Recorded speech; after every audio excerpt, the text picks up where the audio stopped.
బొజ్జు గారు, ఆదిలాబాద్ శాసన సభ్యులు మిత్రులు పాయల శంకర్ గారు, శాసన మండలి సభ్యులు దండే విఠల్ గారు, శాసన సభ్యులు రామ్దాస్ మాలోత్ గారు, మాజీ కేంద్ర మంత్రివర్యులు మా అందరికీ చాలా సీనియర్ నాయకులు వేణుగోపాలాచారి గారు, వేదిక మీద ఉన్న వివిధ కార్పొరేషన్లకు సంబంధించిన చైర్మన్లు, మున్సిపల్ మేయర్లు, మున్సిపల్ చైర్మన్లు, వివిధ హోదాలలో ఉన్న ప్రజాప్రతినిధులు, ప్రభుత్వ ఉన్నతాధికారులు, ప్రాణ సమానులైన ఆదిలాబాదు ఆడబిడ్డలకు, మా అడవి బిడ్డలకు అందరికీ కూడా మనస్ఫూర్తిగా ధన్యవాదాలు, కృతజ్ఞతలు తెలియజేస్తున్నా. మిత్రులారా, రాజకీయాలలో మనిషి పట్ల విశ్వాసం ఉండాలి, ఆ మనిషి ఇచ్చే మాట మీద నమ్మకం ఉండాలి. మా మిత్రులు సిఎల్పి నాయకులుగా ఆనాడు పీపుల్స్ మార్చ్, ప్రజల దగ్గరికి వెళ్ళాలి, ప్రజా సమస్యలు తెలుసుకోవాలి, ఆ సమస్యల్ని పరిష్కరించడానికి భవిష్యత్ ప్రణాళికలను రచించుకోవాలి అని ఈనాటి ఉప ముఖ్యమంత్రి వర్యులు, ఆనాటి సిఎల్పి నాయకుడుగా ఈ పిప్రి ప్రాంతం నుంచే పీపుల్స్ మార్చ్ను ప్రారంభించి 1400 కిలోమీటర్లు ఇక్కడ మొదలైన పాదయాత్ర ఖమ్మంలో లక్షలాది మంది సమక్షంలో వారు ఆ పాదయాత్రను ముగించడం జరిగింది. ఆనాడు అధికారంలోకి రావాలన్నా, ప్రజలు ఆశీర్వదిస్తారన్న విశ్వాసంతో మిత్రులు బట్టి విక్రమార్క గారు ఈ ప్రాంత అభివృద్ధి కోసం, ఈ ప్రాంత ప్రజల సమస్యల పరిష్కారం కోసం మీతో నడుస్తూ, మీతో కలుస్తూ, మీ గూడాలలో మీ తలుపు తడుతూ, మీ గుండె చప్పుడు వింటూ, మీ సమస్యలను అర్థం చేసుకొని వాటిని పరిష్కరించాలన్న కృత నిశ్చయానికి వచ్చిండ్రు. మరి ఈనాడు 2 సంవత్సరాల అధికారంలో పూర్తి చేసుకున్న సందర్భంగా, ఈ మధ్యకాలంలో మేము చర్చించుకున్న సందర్భంలో వారు నేను కలిసి ఆనాడు మొట్టమొదట పిసిసి అధ్యక్షుడిగా నిర్మల్లో నిరసన తెలిపిన, ఇంద్రవెల్లిలో దళిత గిరిజన దండోర గట్టిన, పీపుల్స్ మార్చ్ ద్వారా ఆదిలాబాద్ నుంచే వారు పాదయాత్ర మొదలుపెట్టిన, పిసిసి అధ్యక్షుడిగా సిఎల్పి నాయకుడిగా మేము ప్రత్యేకమైన దృష్టిని ఆదిలాబాద్ మీదనే పెట్టినాం. ఎందుకంటే ఈ ప్రాంత ప్రజలు అమాయకులు, ఆత్మ గౌరవంతో బతికేవాళ్ళు. కానీ నిరంకుశంగా వ్యవహరిస్తే, నిరంకుశానికి వ్యతిరేకంగా నిటారుగా నిలబడి కొట్లాడి అమరులై రాజులనే గద్దె దించిన చరిత్ర ఈ ఆదిలాబాదు గడ్డకు ఉన్నది.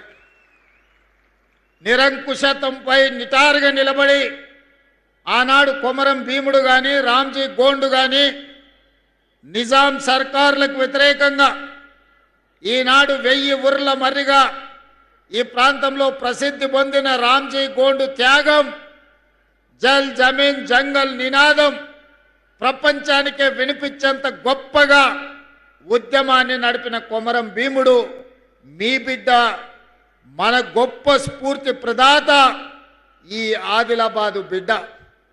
ఈ అటవీ ప్రాంతంలో అపారమైన ఖనిజ సంపద, శ్రమ చేయగలిగిన ప్రజలు, కానీ ప్రభుత్వాల నిర్లక్ష్యం, ప్రభుత్వాల ప్రణాళిక లేకపోవడంతో ఈ ప్రాంతం వెనుకబడి అలాగే ఉన్నది.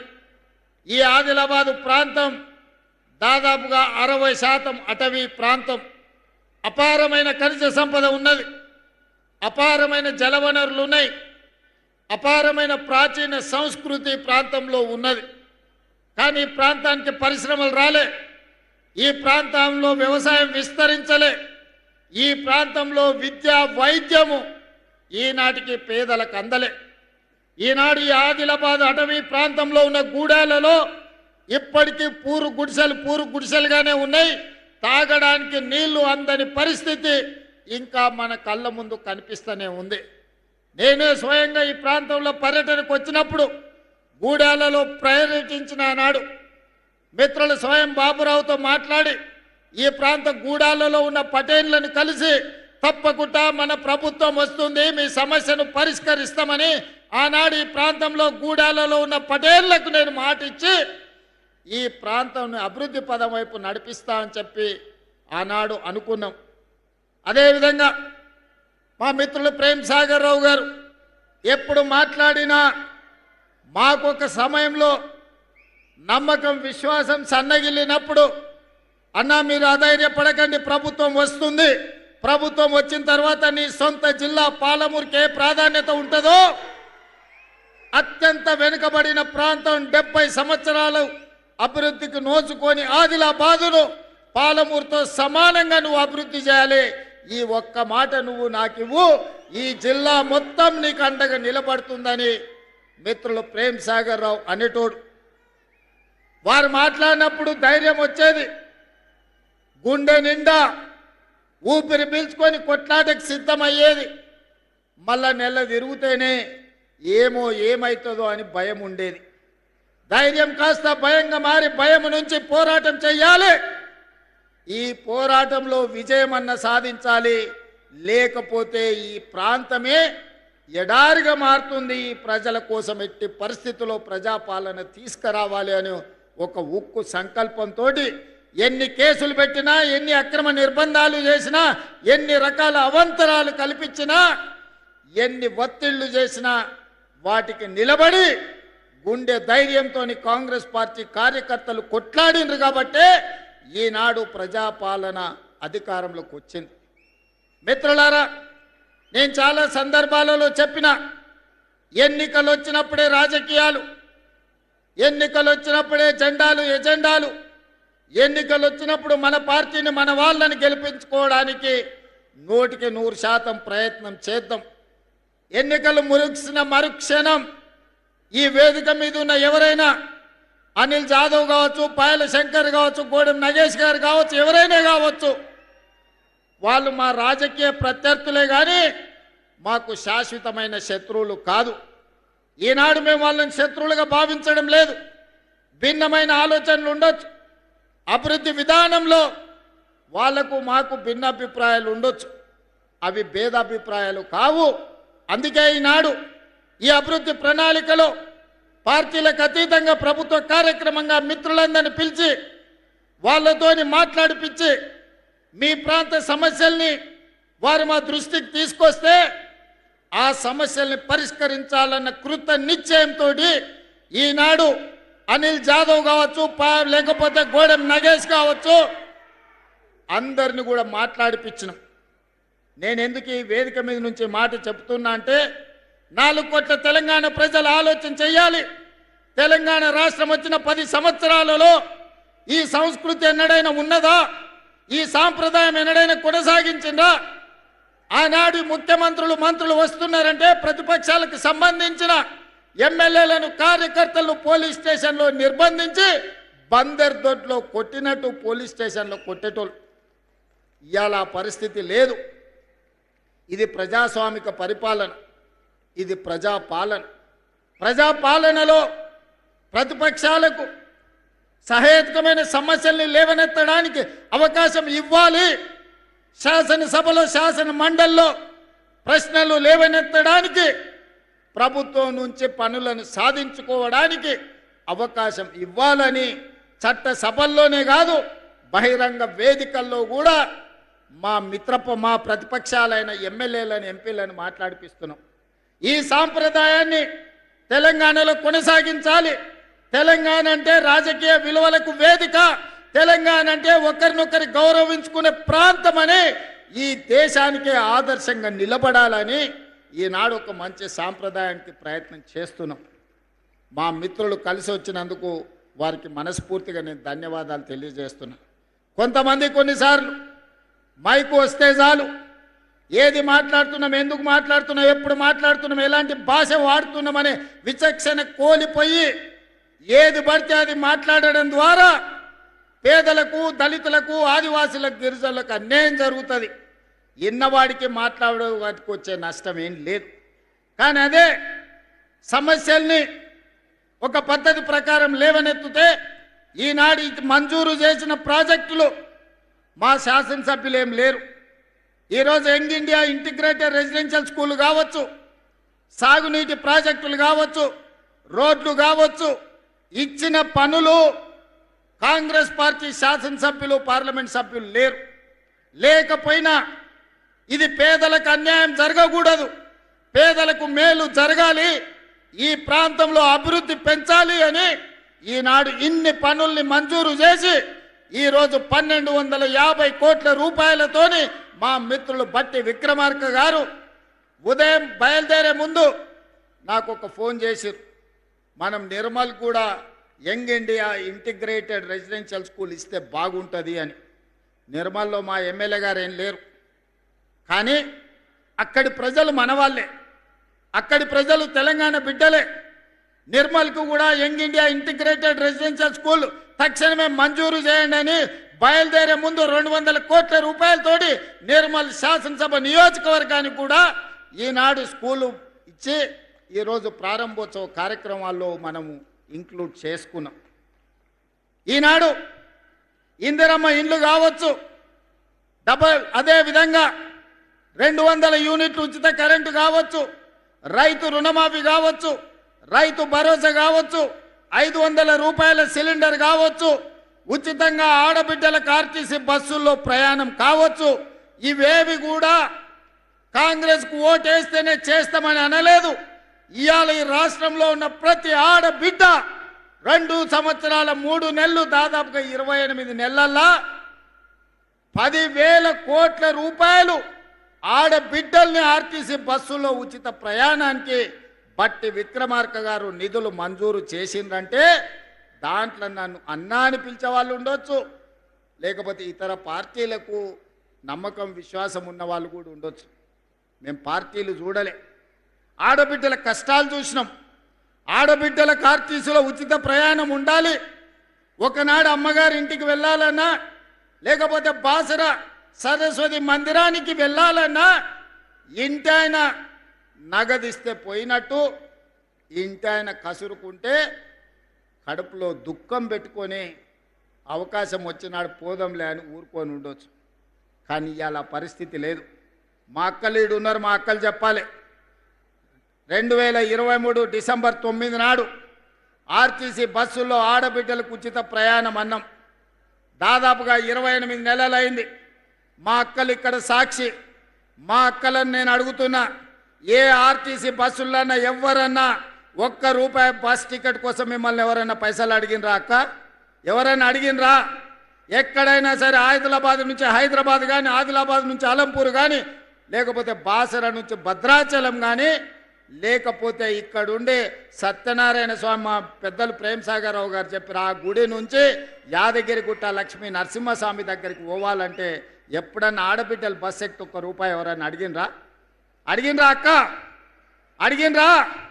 నేను ఆయననే చెప్పిన, ఎవరన్నా మిమ్మల్ని బస్సు టికెట్కు పైసలు అడిగితే మీ తమ్ముని ఫోటో బ్యాగులో పెట్టుకోండి, మా తమ్ముడు పట్నంలో ఉంటాడు, బస్ కిరాయి పైసలు గాడిస్తాడు, తీసుకోపో అని చెప్పి ఆయనకి చెప్పుర్రి అని.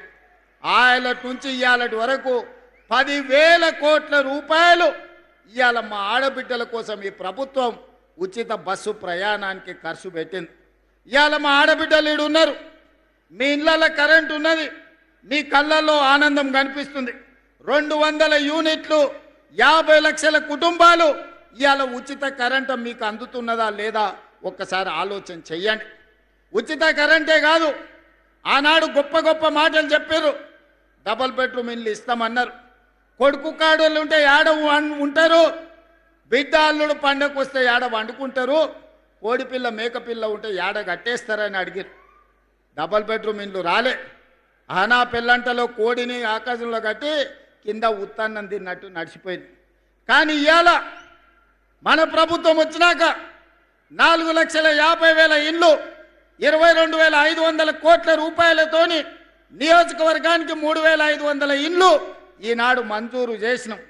ఇదే కాదు, ఆదివాసీలు ఉన్న ప్రాంతంలో ఐటీడీఏ ప్రాంతంలో మరో 25,000 అదనపు ఇండ్లు పేదవాళ్ళు కట్టుకోవాలి, అడవి బిడ్డల ఆత్మ గౌరవంతో బతకాలి అని ఇందిరమ్మ ఇళ్లను ఇల్లు వచ్చిన ప్రతి ఒక్కరికి 5 లక్షల రూపాయలను ఉచితంగా మీరు ఎట్లా పని చేసుకుంటే అట్లా ఖాతాలో టకీమని నగదు పడేటట్టు చేసినాం. ఇవాళటి వరకు నేను ఈ వేదిక మీద నుంచి ప్రతిపక్షానికి చెప్పదలుచుకున్నా, ఈ ప్రభుత్వం వచ్చినాక దాదాపుగా 5,400 కోట్ల రూపాయలు ఇప్పటికీ ఇందిరమ్మ ఇండ్లు కట్టుకునే పేదల ఖాతాలో నగదు వేసినామని ధైర్యంగా గుండె ధైర్యంతో ఈనాడు ఈ ఆదిలాబాద్ వేదిక మీద నుంచి నేను చెప్పదలుచుకున్నా. ఎన్నడైనా పేదోడు ఆత్మ గౌరవంతో బతకాలి, పేదవాడికి సొంత ఇల్లు ఉండాలి అని ఎన్నడైనా ఆలోచన మీరు చేసిండ్రా? 500 రూపాయలకు సిలిండర్ ఇవ్వాలన్న ఆలోచన మీకు వచ్చిందా? అంతెందుకు, ఆనాడు అన్న నందమూరి తారక రామారావు గారు 2 రూపాయల కిలో బియ్యం, ఆయల్ల బియ్యమే లేవు, పేదవాడు పండుగ పూట తెల్లన్నం తినేటోడు, ఆయల్ల 2 రూపాయల కిలో బియ్యం పథకం వచ్చింది. 40 ఏళ్ళు అయిపోయింది. ఇంకా గవ్వే దొడ్డు బియ్యం తినాలంటే కాలం మారింది, పంట మారింది, చదువులు మారినాయి, విజ్ఞానం పెరిగింది. ఇవాళ దొడ్డు బియ్యంతో అన్నం తినే పరిస్థితి లేదు, పసులకు దాన పెట్టే పరిస్థితి వచ్చింది. సన్న బియ్యంతో పేదవాడి కడుపు నింపాలన్న ఆలోచన ఎవరికైనా వచ్చిందా? ఇవాళ నేను ధైర్యంగా ఈ వేదిక మీద నుంచి చెప్పదలుచుకున్నా, 3,17,00,000 తెలంగాణ బిడ్డలకు ఒక్కొక్కరికి 6 కిలోల చొప్పున ఇవాళ సన్న బియ్యం పేదలకు అందిస్తున్నాం. మా అక్కలు వంట వండి ఇంటాయనకే కాదు, ఇంట్లో ఉండే సన్న బియ్యం సంటి పిల్లలకు ఇవాళ వండి పెట్టే పరిస్థితి వచ్చింది. మా అక్కలే సజీవ సాక్షి. ఇవాళ రేషన్ షాపుల్లో లైన్లో నిలబడి సన్న బియ్యం తీసుకొని ఇంటికి పోతున్నారు. ఆయల్లా దొడ్డు బియ్యం ఇస్తే రేషన్ షాపోడే అక్కడి నుంచి అక్కడనే కిలోకి 10 రూపాయలు నగదు ఇస్తే ఇచ్చినట్టు చేసి మిల్లర్ల మాఫియా, దళార్ల మాఫియా ఆయల్లా బియ్యం పథకాన్ని తూట్లు పొడిచిండ్రు. ఇవాళ తెలంగాణ రాష్ట్రంలో దేశంలో ఎక్కడా లేదు ఈ పథకం. దేశంలోనే మొట్టమొదటిసారి తెలంగాణ రాష్ట్రంలో 3,17,00,000 తెలంగాణ బిడ్డలకు 6 కిలోలు సన్న బియ్యం ఇవ్వడం ద్వారా ఈరోజు ఆత్మ గౌరవంతో మనం అన్నం తినడమే కాదు, సంటి పిల్లలకు వండి పెట్టే పరిస్థితి ఈరోజు మన రాష్ట్రంలో వచ్చింది.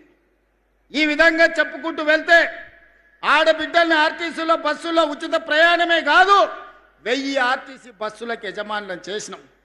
సోలార్ విద్యుత్ ఉత్పత్తి అదానీ అంబానీలు కాదు, మా ఆడబిడ్డలకు 1000 మెగావాట్లు ఇచ్చినాం. హైటెక్ సిటీ పక్కన 1000 కోట్ల రూపాయల స్థలాన్ని ఇచ్చి మా ఆడబిడ్డలు తయారు చేసే వస్తువులను ఈరోజు హైటెక్ సిటీ పక్కన అమ్మే విధంగా అంతర్జాతీయ మార్కెట్ ఈరోజు మనం కల్పించినాం. ఇవన్నీ సంక్షేమం ఒక ఎత్తు. సంక్షేమం గురించి మా మిత్రులు పట్టి విక్రమార్క గారు చెప్పినారు. ఇవాళ ఈ వేదిక మీద నుంచి 4-5 విషయాలు నేను స్పష్టంగా చెప్పదలుచుకున్నా. మా మిత్రులు కొన్ని విషయాలు మాట్లాడారు. కొన్ని మండలాలు, రెవెన్యూ డివిజన్లు లేకపోతే జిల్లాల గురించి కేంద్ర ప్రభుత్వం మండలాల సరిహద్దులు కానీ, రెవెన్యూ డివిజన్ల సరిహద్దులు కానీ, జిల్లా సరిహద్దులు మార్చొద్దని కేంద్ర ప్రభుత్వం ఆదేశాలు ఇచ్చింది. 2027 మార్చి 31 వరకు జిల్లా, మండల, రెవెన్యూ సరిహద్దులు మార్చడానికి అవకాశం లేదు. ఆ తర్వాత ప్రభుత్వం ఒక జ్యుడిషియల్ కమిషన్ వేసి ఇలాంటి సమస్యలన్నిటిని కూడా ఆ కమిషన్కి ఇచ్చి బోత్ ప్రాంతం రెవెన్యూ డివిజన్గా మార్చాలని మిత్రులు అడిగినారు కదా. ఆ కమిషన్ ద్వారా ఆ రోజు ఈ సమస్యకు పరిష్కారం చూపించే ప్రయత్నం చేద్దాం. ఇక అదేవిధంగా ఆనాడు ప్రాణహిత చేవెళ్ళ ఈడ తుమ్మిడేటి దగ్గర మొదలుపెట్టి కొడంగల్, తాండూరు, వికారాబాద్ వరకు గోదావరి జలాలను 160 టీఎంసీలు తరలించాలని ప్రాజెక్టు కడితే ప్రాణహిత పేరు మారింది, ఊరు మారింది, అంచనాలు మారినాయి. 1,00,000 కోట్లు గోదావరిలో పోసినట్టు అయింది. కాళేశ్వరం కడితే కూలేశ్వరం అయిపోయింది. 3 ఏళ్లలోనే కట్టుడు కూలిపోడు జరిగిపోయింది. మా ఆదిలాబాదుకు మాత్రం రాలేదు. మా ప్రేమ్ సాగర్ రావు గారు ఎప్పుడు అంటారు, గోదావరి తలా మా పక్కల నుంచే పోతుంది, మాకు మాత్రం నీళ్లు రాలేదు అని. అందుకే ఇవాళ నేను ఈ వేదిక మీద నుంచి మాట ఇస్తున్నా. ఇప్పుడు ప్రారంభించిన సాగునీటి ప్రాజెక్టులే కాదు, తుమ్మిడేటి నుంచి ప్రాణహిత చెవెళ్ళ ప్రాజెక్టును తిరిగి ప్రారంభిస్తాం. ఆదిలాబాదుకు నీళ్లు ఇచ్చి ఈ ప్రాంతాన్ని సస్యశ్యామలం చేసే బాధ్యత మా ప్రభుత్వం తీసుకుంటుంది. మా సాగునీటి పారుదల శాఖ మంత్రివర్యులు ఉత్తమ్ కుమార్ రెడ్డి గారు సర్వేలు చేపిస్తున్నారు, అంచనాలు సిద్ధం చేస్తున్నారు. తొందరలోనే ప్రాణహిత చేవెళ్ల తుమ్మిడియేటి దగ్గర ప్రారంభించి ఆదిలాబాదు ప్రాంతానికి నీళ్లు అందించి తాగునీరు సాగునీరు సమస్యను పరిష్కరించే ప్రాజెక్టును ప్రారంభించడానికి మళ్ళీ నేను ఇక్కడికి వస్తాను అని చెప్పి మా మిత్రులకు తెలియజేస్తున్నా. ఇక రెండవది, ఈ ప్రాంతంలో ఎర్ర బస్సు తిరగడమే కష్టం. మా పాయల శంకర్, మా ఎంపీ నగేష్ గారు, ఈ ప్రాంతంలో ఉండే మా నాయకులు అన్న హైదరాబాద్కే ఎయిర్పోర్టా, ఆదిలాబాద్కి ఎయిర్పోర్ట్ అక్కర్లేదా అని ఈరోజు కేంద్ర ప్రభుత్వంతో మోడీ గారితో మాట్లాడినాం, రామ్మోహన్ నాయుడు గారితో మాట్లాడినాం, రాజ్నాథ్ సింగ్ గారితో మాట్లాడినాం. తొందరలోనే వీలైతే జూన్ 2 తారీఖు లోపల ఆదిలాబాద్లో ఎయిర్పోర్ట్ ప్రారంభోత్సవానికి శిలా పలకాన్ని వేసే బాధ్యత వేదిక మీద ఉన్న మిత్రులం అందరం తీసుకుంటాం. మరి ఎయిర్పోర్ట్ వస్తే మరి అది నడవాలంటే కూడా మనకు ప్యాసింజర్లు ఉండాలి కదా.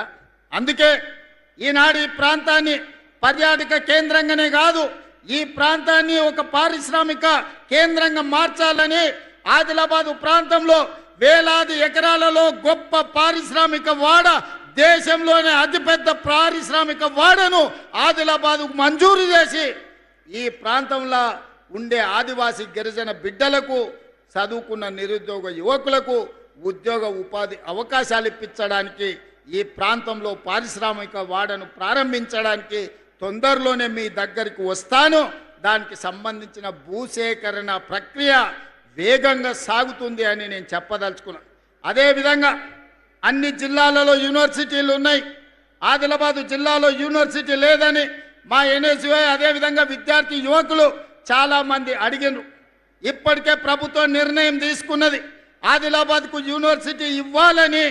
ఆ యూనివర్సిటీకి సంబంధించిన భూసేకరణ, దానికి సంబంధించిన విషయాలతోని తొందరలోనే ఆదిలాబాద్కు యూనివర్సిటీ ఇవ్వడమే కాదు, ప్రారంభోత్సవ కార్యక్రమానికి ఈ ప్రాంతానికి నేను వస్తానని నేను తెలియజేయదలుచుకున్నాను.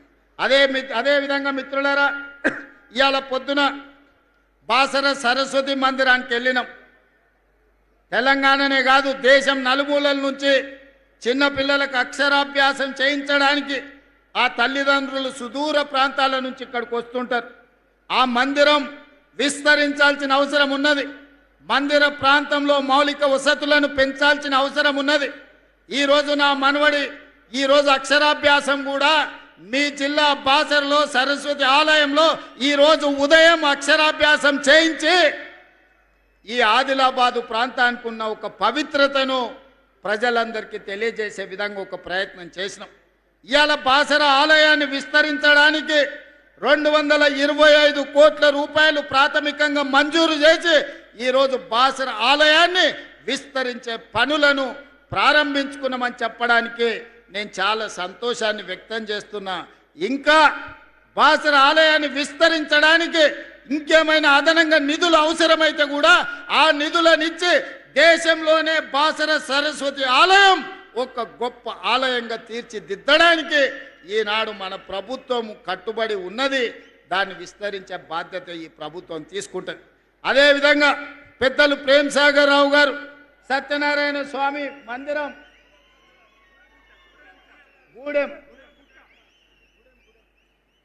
గూడెం సత్యనారాయణ స్వామి ఆలయం వారు ప్రతిపాదన చేసిండ్రు. మిత్రులు ప్రేమ సాగర్ రావు గారి అభ్యర్థన మేరకు మా మిత్రులు బట్టి విక్రమార్క గారికి నేను విజ్ఞప్తి చేస్తున్నా. గోదావరి పుష్కరాలు ఏదైతే మనం కార్యక్రమం తీసుకున్నామో, బాసర నుంచి భద్రాచలం వరకు ఏదైతే మందిరాల అభివృద్ధి అనుకున్నామో, అందులో మొట్టమొదటి ఆలయ అభివృద్ధి కింద గూడెం సత్యనారాయణ స్వామి ఆలయాన్ని అభివృద్ధి చెయ్యడానికి ఈ వేదిక మీద నుంచే మనం నిర్ణయం తీసుకుంటున్నాం.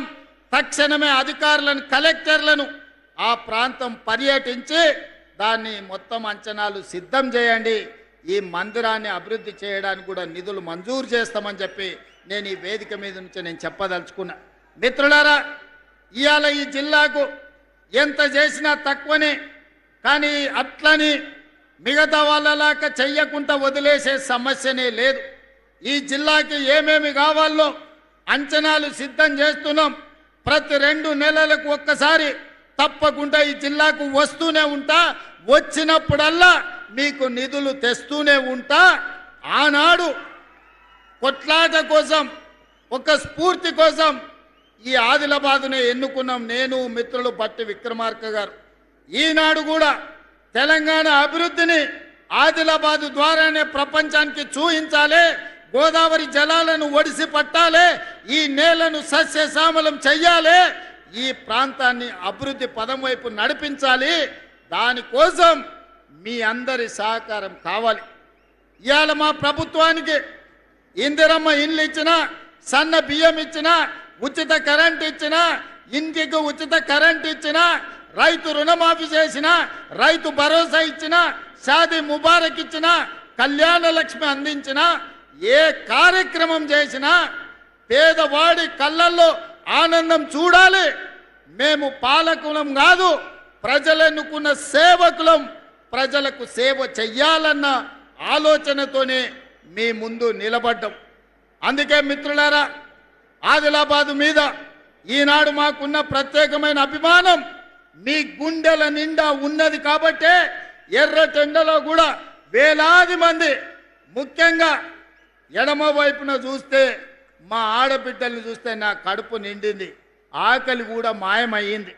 ఎందుకంటే ఇంతమంది ఆడబిడ్డలు ఆశీర్వదించడానికి వస్తే ఇక ఎవరు ఎదురొచ్చినా ఎవరినైనా ఎదుర్కొనే ధైర్యం వస్తుంది.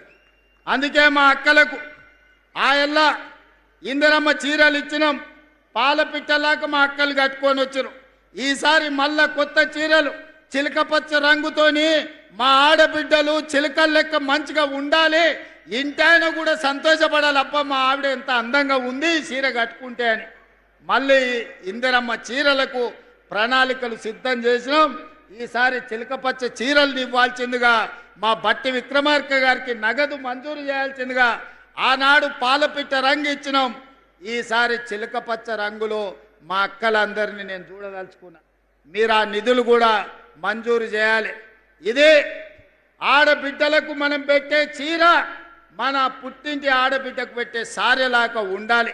నువ్వు ఏమిచ్చినా ఆడబిడ్డకు సంతోషం ఉండదు, కానీ పుట్టింటోళ్ళు పెట్టిన చీరను జాగ్రత్తగా అలమారిలో దాచిపెట్టుకొని పండుగ పూట కట్టుకుంటుంది. ఏమక్క అవునా? అది అగ్వదైనా సరే, కానీ ఈ పుట్టింటోళ్ళు పెట్టిరు కాబట్టి దాన్ని జాగ్రత్తగా పెట్టుకుంటాం. అట్లనే ఇవాళ మీ సోదరుడు పుట్టింటి నుంచి మళ్ళా మీకు ఇందిరమ్మ చీర సారె రూపంలో మళ్ళా పెట్టడానికి మొత్తం తయారు చేస్తున్నాం.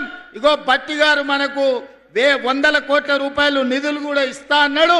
మళ్ళా డిసెంబర్లో మా అక్కలకు చిలకపచ్చ చీరతోని మా ఆడబిడ్డలను అందరిని కూడా గౌరవించుకునే సాంప్రదాయాన్ని ముందుకు తీసుకెళ్దాం. అదేవిధంగా గోడెం నగేష్ గారు చెప్పిన మా ఊర్లో క్రీడా పాఠశాల పెట్టినాను. ఈనాడు గంజాయి, డ్రగ్స్, పబ్బులు అని తిరుగుతున్నారు యువత. పెడ మార్గాన చెడు మార్గాన పోతున్నారు. వాళ్ళందరినీ మత్తు బాట వదులురా, మైదానాల బాట పట్టురా అని చెప్పి ఇవాళ పిల్లలకు ఒక స్ఫూర్తి నింపడానికి మేమే క్రీడా మైదానాలకు వెళ్ళడమే కాదు, మన ఎమ్మెల్యేలకు కూడా ఎమ్మెల్సీలకు కూడా మన ఆటల పోటీలు పెట్టినాం. మొత్తం పెద్ద ఎత్తున నిర్వహించినాం. అందుకే ఇవాళ ప్రపంచ దిగ్గజమైన మెస్సీని ఫుట్బాల్ ఆడటానికి మన రాష్ట్రానికి తెచ్చినాం. ఈరోజు క్రీడల గురించి ఏదైతే ఆదిలాబాద్ ప్రాంతం నుంచి ఒక ఆలోచన చేసినరో, హైదరాబాద్ వెళ్ళినెంబడే మా మిత్రులు ఇన్ఛార్జ్ మంత్రివర్యులు జూపల్లి కృష్ణారావు గారికి ఆదేశాలు ఇస్తున్నా, శాసనసభ్యులు నా దృష్టికి తెచ్చిన ఏవైతే నివేదికలు ఉన్నాయో వాటితో పాటు క్రీడలకు సంబంధించి మీరు ప్రత్యేకంగా సమీక్ష చేసి తక్షణమే ఈ ప్రాంతానికి క్రీడల్ని ప్రోత్సహించడానికి, ఈ అటవీ ప్రాంతంలో యువకులల్లా చైతన్యం ఉంది, వాళ్ళకు ఒక బలమైన సంకల్పం ఉన్నది. గొప్ప క్రీడాకారులను వెలికి తీయాల్సిందిగా మట్టిలో మాణిక్యాలను వెలికి తీసే బాధ్యత ఈ జిల్లా ఇన్ఛార్జ్ మంత్రిగా మీదే. ఈ ప్రాంతంలో క్రీడలను ఏ విధంగా ప్రోత్సహించాలనో, మినీ స్టేడియంతో పాటు క్రీడల కళాశాల మైదానాన్ని అభివృద్ధి చేయడానికి అవసరమైన ప్రణాళికలు సిద్ధం చేయండి, ఈ ప్రాంతానికి మంజూరు చేద్దామని చెప్పి నేను ఈ వేదిక మీద నుంచి మీకు ఆదేశాలు ఇవ్వడం జరుగుతుంది. మిత్రులారా, ఈ రాష్ట్రం మనది, ఈ ప్రజలు మనవాళ్ళు. 4 కోట్ల తెలంగాణ ప్రజలు మా కుటుంబ సభ్యులు. మాకు తారతమ్యం లేదు. మేము కులమో మతమో ప్రాంతమో లేకపోతే ఏ రకమైన వివక్ష చూపియం. రాజకీయ పార్టీల గురించి ఆలోచన చెయ్యం. పేదవాడే మా దృష్టిలో. పేదవాడిని ప్రభుత్వం ఆదాయం పెంచాలి, పేదలకు పంచాలి అన్న ఆలోచనతోని మా ప్రభుత్వం పనిచేస్తుంది. ఏ పేదవాడిని ఆదుకున్నా అది మా బాధ్యతగా భావిస్తాం. రాజకీయాలకు అతీతంగా అభివృద్ధి కార్యక్రమాలను ముందుకు తీసుకెళ్తాం. కానీ కొంతమందికి మేము చేసే అభివృద్ధి నచ్చడం లేదు.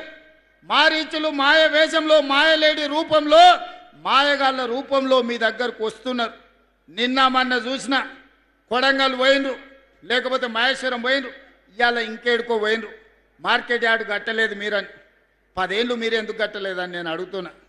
పెళ్లి చేసినా, కొత్తగా పెళ్ళైనా పిల్లనో పిల్లగాడో పుట్టాలంటే 9 నెలల్లో 10 నెలల్లో అవుతుంది కదా. కండరాలు తిరిగిన 6 అడుగులు ఉన్నోని పెళ్లి చేసినా 3 నెలల పిల్లల్ని పుట్టించగలడా? అయితే అదే సాధ్యం. దానికి ఒక ప్రక్రియ, ఒక విధానం ఉన్నది. పెళ్ళైన ఎవరికైనా 9-10 నెలలు పడుతుంది పండంటి పిల్లగాన్నో బిడ్డనో చూడాలంటే. అట్లనే ఈ ప్రభుత్వం 10 సంవత్సరాలు మీరు ఎలగబెట్టని పనులు ఎన్నిటినో గొప్ప గొప్ప పనులను చేసినాం. ఇంకా చేయాల్సినవి ఉన్నాయి. అడ్డుపడడానికి ఊరూరు తిరుగుడు కాదు. మారీచుడు మాయలేడి రూపంలో వచ్చి సీతమ్మని చెరబట్టాలనుకుంటే చివరికి రాముడు చేతిలో చావు తప్పలేదు.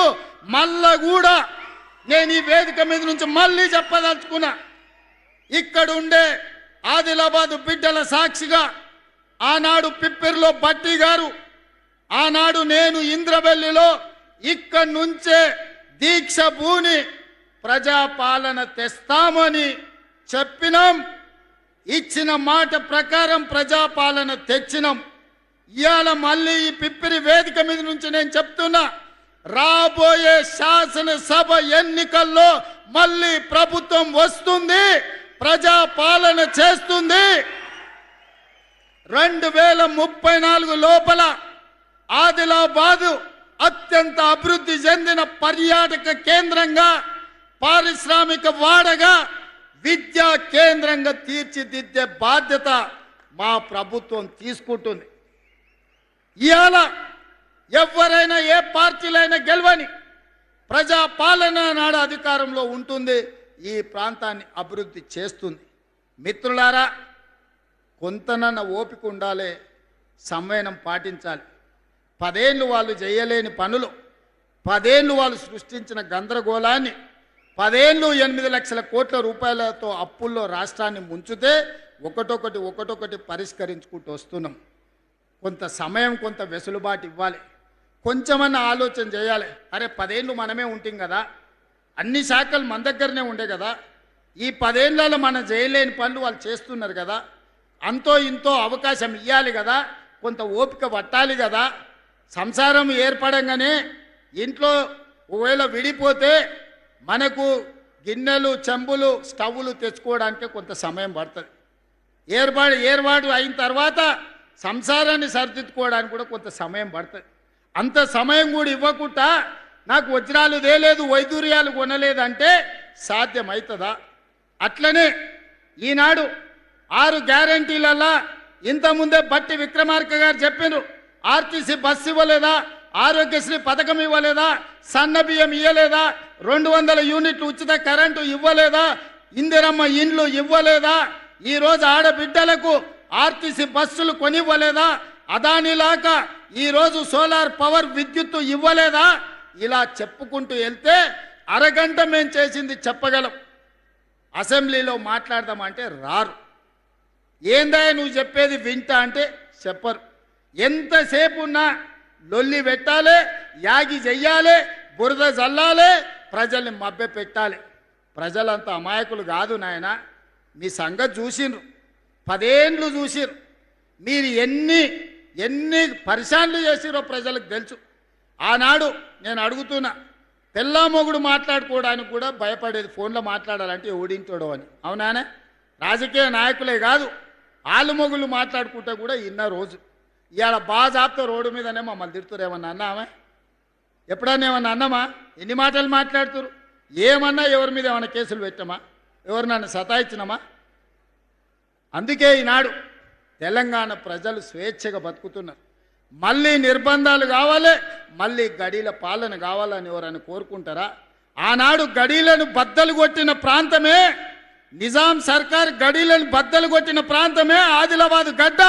ఆ బిడ్డలే రామ్జీ గోండు, కొమరం భీముడు.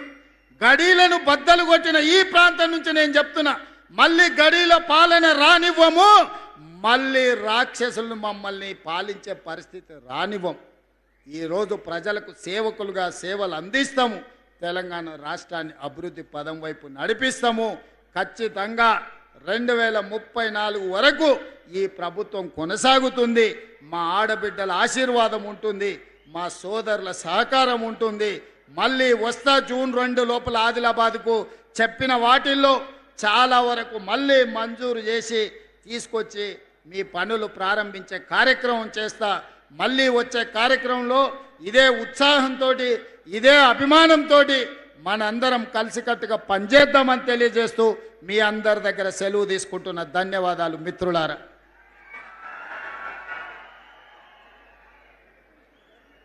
గౌరవనీయులైన సీఎం గారి చేతుల మీదుగా 30,149 సంఘాలకు వడ్డీ లేని రుణాల కింద 53,50,00,000 చెక్ అందజేయడం జరుగుతుంది. ఇది మన జిల్లా సమాఖ్య మరియు పట్టణ మహిళా సమాఖ్య సభ్యులు 10 మంది, లక్ష్మి, రుందన, మంజుష, ఉమాదేవి, విఠాబాయి, నవనీత, ప్రవీణ్, భాగ్య, రవీందర్ రాజు, డిఆర్డిఓ రవీందర్ కిషన్ రాజు. వడ్డీ లేని రుణాలు 30,149 సంఘాలకు 53,50,00,000 చెక్ అందజేయడం జరుగుతుంది. గౌరవనీయులైన ముఖ్యమంత్రి గారి చేతుల మీదుగా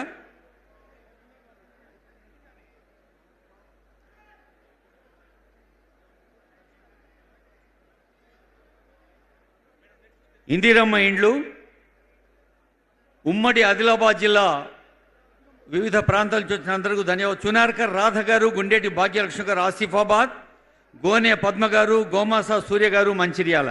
నలుగురికి ఇందిరమ్మ ఇండ్లు. ఆ తర్వాత ISO సర్టిఫికేట్ రెడీ ఉండాలి.